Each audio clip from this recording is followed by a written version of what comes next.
Two Oceans Aquarium Communication and Sustainability Manager. Helen, thank you for being with us. Firstly, we're calling it a trash bash. Were you encouraged by the turnout of people coming to clean up beaches? Yes, most definitely. I think it is always very reassuring and heartwarming to see the number of people that turn up on a Saturday, come of their own free will, give up their own free time to come and essentially pick up other people's trash.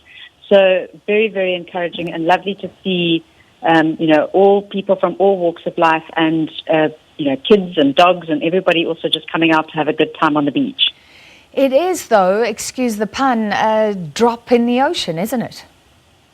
It is, unfortunately, and in many ways, we're cleaning up after the fact, and what we actually need to do is, prevent the litter getting into the ocean in the first place.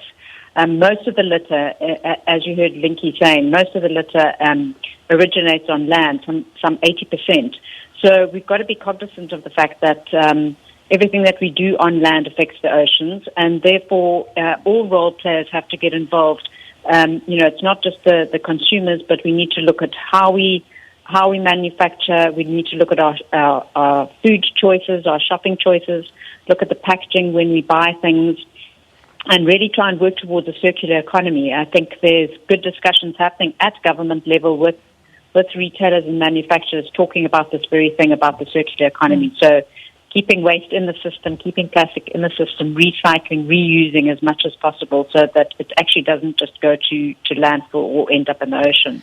So anecdotally, I mean, you do see retailers, restaurants going for biodegradable straws at the moment. They don't always work, but it's an effort. Shops cutting down on plastics. Are those token measures at best right now? I think that a few years ago, nobody was sort of really aware of the issues and nobody was really talking about it.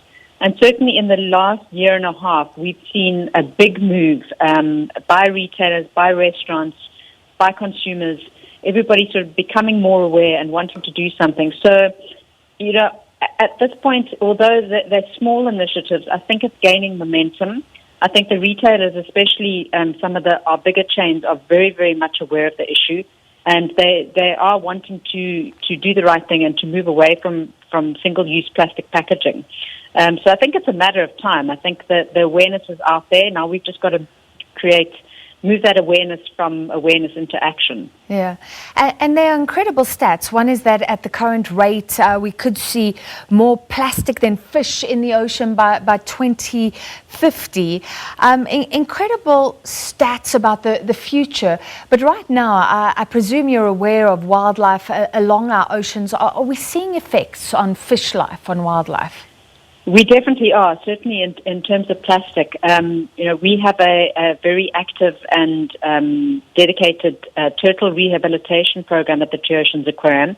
This time of the year, we get a lot of the loggerhead hatchlings coming in, and just about, so many of them have got plastic. The ones that don't survive, when we do a post-mortem, we find bits of plastic.